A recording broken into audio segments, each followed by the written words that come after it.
program of SSCA. My name is Aisha and I am your science teacher for this learning session. So let's start.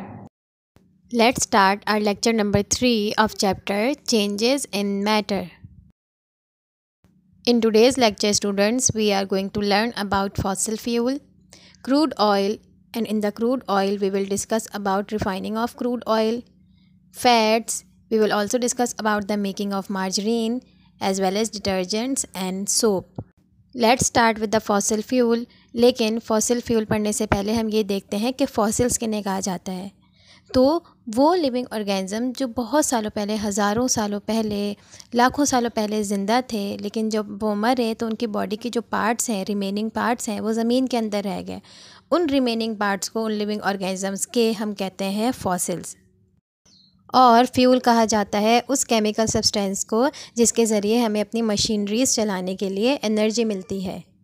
So what are fossil fuels? Fossil fuels are made from the decaying और decomposing of dead plants and animals which are found in the earth crust.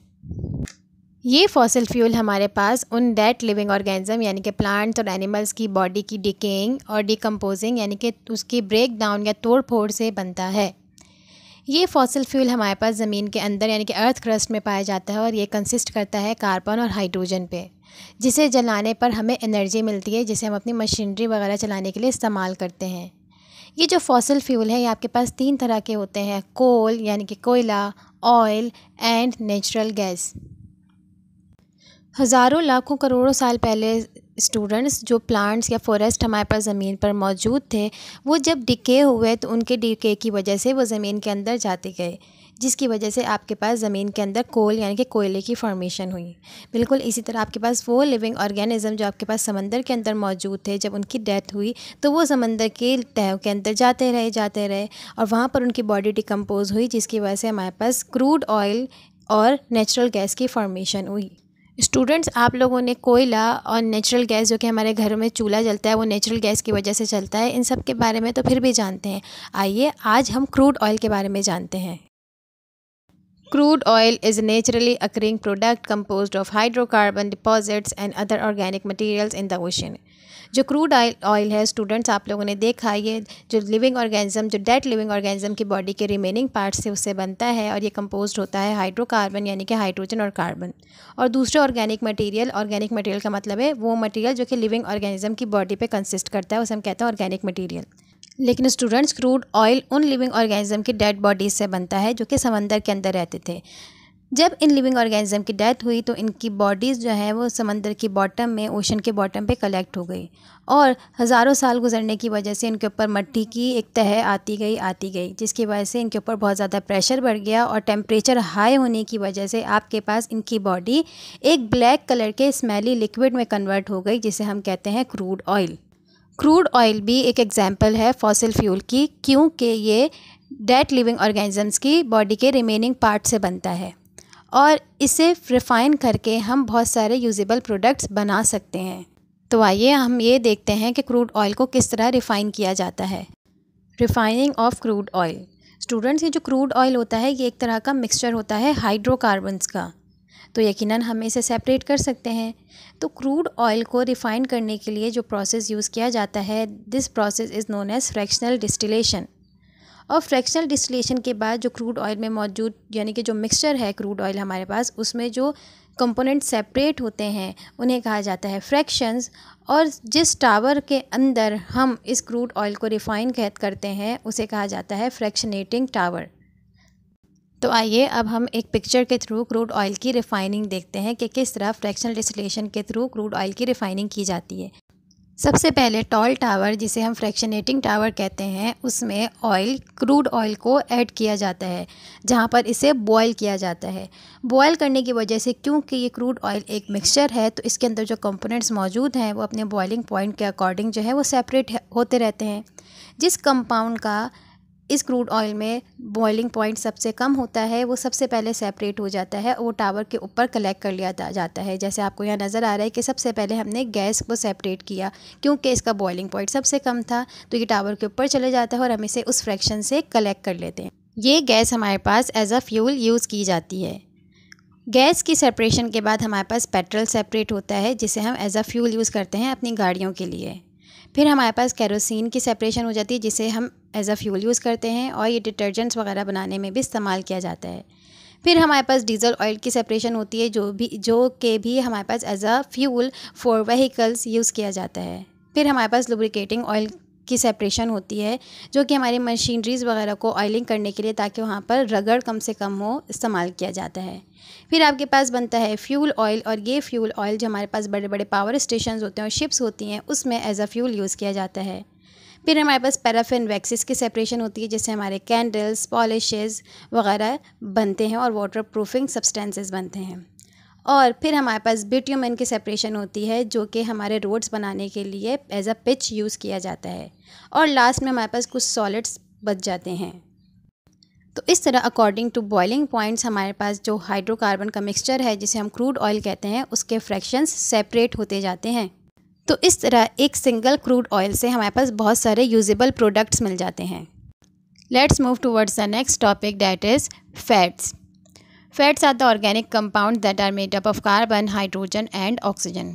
ये जो fats हैं students, ये भी organic compound हैं, यानी कि living organism की बॉडी से ऑब्टेन किए जाते हैं, बेशक वो प्लांट्स हों या एनिमल्स हों, और ये कंसिस्ट करते हैं कार्बन, हाइड्रोजन और ऑक्सीजन पर।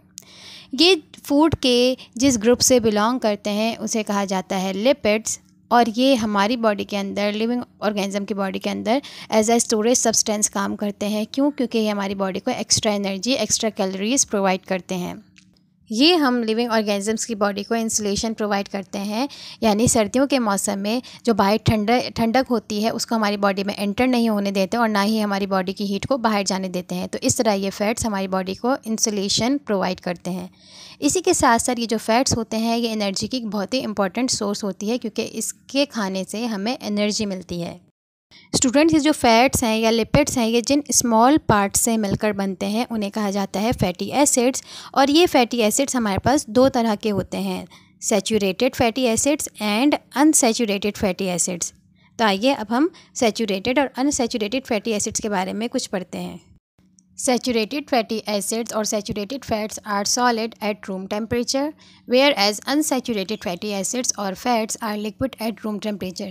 यानी कि सैचुरेटेड फैटी एसिड जो हैं वो सॉलिड होते हैं रूम टेम्परेचर के ऊपर, जबकि अनसैचुरेटेड फैटी एसिड जो हैं वो लिक्विड होते हैं। अब saturated fatty acids for example meets, यानी कि जो हमारे पास गोश्त में चर्बी मौजूद होती है, बटर और जितने भी डेयरी प्रोडक्ट्स आपके पास होते हैं, उन सब में जो फ़ैट मौजूद होते हैं वो fatty acids, saturated fatty acids होते हैं। जबकि जो वेजिटेबल्स में ऑयल मौजूद होते हैं उसमें अनसैचुरेटेड फैटी एसिड्स मौजूद होते हैं। सैचुरेटेड फैट की वजह से हमारी बॉडी के अंदर बैड कोलेस्ट्रॉल का लेवल जो है वो इंक्रीज़ हो जाता है अगर हम इसे ज़्यादा अमाउंट में लें तो, और अनसैचुरेटेड फैटी एसिड्स हमारी बॉडी के अंदर गुड कोलेस्ट्रॉल लेवल को बढ़ाने में मदद करते हैं। Now let's move towards the next topic, that is making of margarine. आज हम मार्जरीन कब बनाना सीखते हैं कि किस तरह मार्जरीन आपके पास ऑयल से बनाया जाता है। तो मार्जरीन बनाने के लिए सबसे पहले हमें ऑयल चाहिए होता है, और ये ऑयल हम जो यूज़ कर रहे हैं वो यूज़ कर रहे हैं सनफ्लावर सीड का। तो सबसे पहले सनफ्लावर से जो सीड्स लिए जाते हैं उन्हें क्रस्ट किया जाता है, और उनके क्रस्ट करने की वजह से उसमें से ऑयल सेपरेट हो जाता है। ये जो ऑयल है स्टूडेंट्स, अभी आपने देखा था कि ऑयल आपके पास अनसैचुरेटेड फैटी एसिड्स होते हैं, अनसैचुरेटेड कंपाउंड्स होते हैं। जब सीड में से आपके पास इस ऑयल की सेपरेशन कर ली जाती है, एक्सट्रैक्शन कर ली जाती है, तो इस ऑयल को रिफ़ाइन किया जाता है, और रिफ़ाइन करने के लिए हम इसका ट्रीटमेंट करवाते हैं, इसका रिएक्शन करवाते हैं सोडियम हाइड्रोक्साइड के साथ, जिसकी वजह से इस ऑयल में मौजूद जो इम्प्योरिटीज़ हैं वो रिएक्ट कर लेती हैं उस सोडियम हाइड्रोक्साइड के साथ, और आपके पास एक तरह का सोप बना देती हैं, जिसे हम वहाँ से सेपरेट कर लेते हैं। अब जो ऑयल हमारे पास बचा है वो ऑयल हमारे पास बिल्कुल रिफ़ाइंड ऑयल है। फिर इस रिफ़ाइंड ऑयल को दोबारा से वॉश किया जाता है और नेक्स्ट चैम्बर में भेज दिया जाता है, जहाँ पर इस रिफ़ाइंड ऑयल यानी कि अनसैचुरेटेड फैटी एसिड्स की हाइड्रोजनेशन, यानी कि इसका हाइड्रोजन के साथ रिएक्शन किया जाता है। और हाइड्रोजन के साथ रिएक्शन करवाने के लिए हम ये रिएक्शन बहुत हाई प्रेशर पर करते हैं, और एक कैटलिस्ट यूज़ करते हैं जिसका नाम होता है निकल। स्टूडेंट्स, कैटलिस्ट उन केमिकल सब्सटेंसेस को कहा जाता है जो कि रिएक्शन की स्पीड को फास्ट या फिर स्लो करने के लिए इस्तेमाल किए जाते हैं। यहाँ जो हम कैटलिस्ट यूज़ कर रहे हैं जिसका नाम निकल है, वो रिएक्शन की स्पीड को फास्ट करने के लिए इस्तेमाल किया जा रहा है। जब हमने इस रिफ़ाइंड ऑयल की हाइड्रोजनेशन की तो ये रिफ़ाइंड ऑयल हमारे पास कन्वर्ट हो गया सैचुरेटेड कंपाउंड्स के अंदर। पहले ये अनसैचुरेटेड फैटी एसिड था, और हाइड्रोजनेशन के बाद ये कन्वर्ट हो गया आपके पास सैचुरेटेड फैटी एसिड्स में। और सैचुरेटेड फैटी एसिड्स हमारे पास सॉलिड फॉर्म में होते हैं, जिसे हम कहते हैं फ़ैट। तो ये जो फ़ैट आपके पास अब बना है, इसे हम हीट करेंगे और साथ ही साथ इसके ऊपर से स्टीम को पास कराएंगे। स्टीम के पास होने की वजह से हमारे पास फ़ैट में मौजूद कोई भी स्मेल है, अनप्लीजेंट स्मेल है, वो ख़त्म हो जाएगी। और फिर हम इसमें कुछ कलर्स ऐड कर देंगे, कुछ एक्स्ट्रा फ्लेवर्स ऐड कर देंगे, सॉल्ट्स ऐड कर देंगे, जिसकी वजह से इस मार्जरीन का जो फ्लेवर है वो इन्हेंस हो जाएगा। तो देखा स्टूडेंट्स आपने किस तरह हमने अनसैचुरेटेड फैटी एसिड्स यानी कि ऑयल को यूज़ करते हुए एक सैचुरेटेड फैटी एसिड्स यानी कि मार्जरीन की मेकिंग की। Let's move towards the last topic of this chapter, that is detergents and soap. Students, ये जो डिटर्जेंट्स होते हैं आप सब लोग जानते हैं, इसे क्लीनिंग के लिए इस्तेमाल किया जाता है, क्योंकि जब ये पानी के साथ डिज़ोल्व होता है तो ये कपड़ों पर से या फिर किसी भी फ्लोर पर से हमारे पास ग्रीस को या डर्ट को साफ़ करने के लिए इस्तेमाल किया जाता है। तो ये जो डिटर्जेंट्स होते हैं हमारे पास, ये केमिकल सब्सटेंसेस होते हैं, और सोप भी आप सब लोग जानते हैं क्लीनिंग पर्पज़ के लिए इस्तेमाल किया जाता है। तो आइए हम ये देखते हैं कि ये सोप की मेकिंग किस तरह की जाती है। जिस तरह आपने देखा कि मार्जरीन बनाने के लिए हमने ऑयल यूज़ किया, इसी तरह आपके पास सोप बनाने के लिए भी हम फ़ैट्स को यानी कि या तो फ़ैट या फिर ऑयल को यूज़ करते हैं। सबसे पहले आपके पास एक टावर के अंदर हम फ़ैट या फिर ऑयल को ऐड करते हैं और उसको ट्रीट करवाते हैं हॉट वाटर के साथ हाई प्रेशर पर। जब इस फ़ैट या ऑयल का आपके पास ट्रीटमेंट होता है हॉट वाटर के साथ, तो हम फिर इसे नेक्स्ट चैम्बर में लेके जाते हैं, जिसे कहा जाता है सेपरेटर। वहाँ पर इनकी मिक्सिंग होती है, जिसकी वजह से इसमें से ग्लिसरॉल की सेपरेशन हो जाती है, और ये ग्लिसरॉल आपके पास एक तरह का केमिकल सब्सटेंसेस हैं जो कॉस्मेटिक्स में, मेकअप इंडस्ट्री में इस्तेमाल किया जाता है। फिर आपके पास ये जो रिमेनिंग पार्ट होता है ये नेक्स्ट चैम्बर में चले जाता है, यानी कि जो फैटी एसिड्स हैं वो नेक्स्ट चैम्बर में चले जाते हैं, जहाँ पर इन फैटी एसिड्स का रिएक्शन होता है सोडियम हाइड्रोक्साइड के साथ। जब स्टूडेंट्स ऑयल का रिएक्शन होता है सोडियम हाइड्रोक्साइड के साथ, तो हमारे पास बन जाता है सोप। जब यहाँ पर हमारे पास सोप की फॉर्मेशन हो गई, तो हम इसमें कुछ एडिटिव्स यानी कि परफ्यूम, कलर और एक्स्ट्रा चीज़ें अगर ऐड करना चाहते हैं वो ऐड करते हैं। क्योंकि स्टूडेंट्स हमारे पास सोप जो है वो बार की फॉर्म में अवेलेबल होते हैं, तो इसलिए इस चैम्बर के बाद जो हमारे पास सोप है वो नेक्स्ट चैम्बर में जाता है, जहाँ पर हॉट एयर मौजूद होती है, जिसकी वजह से हम इस सोप को मॉडिफाई करके बार्स की फॉर्म में ले आते हैं, जिसे हम यूज़ करते हैं क्लीनिंग। तो इस तरह फ़ैट और ऑयल को यूज़ करते हुए हम सोप बनाते हैं। सो स्टूडेंट्स, यहाँ पर हमारा ये चैप्टर ख़त्म हो जाता है। So let's summarize what we have learned today. We have learned that a fossil fuel is a fuel which is formed by the natural process from the decayed plants and animals. We have also discussed that the crude oil is a type of fossil fuel and it is refined through a process called fractional distillation. We have also discussed about fats, that fats belongs to a group of food substances known as lipids, and these lipids are made up of carbon, hydrogen and oxygen. We have also discussed about the making of margarine from seed oil and making of soap from oil or fat. This is your homework, students. Do question number 2 on page number 82 in your book.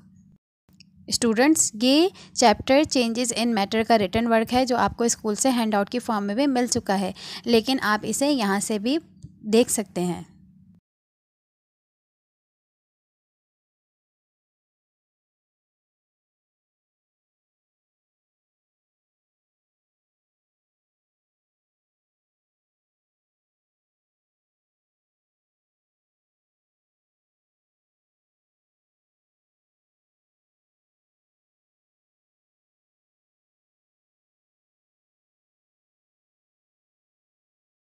Thank you so much, students.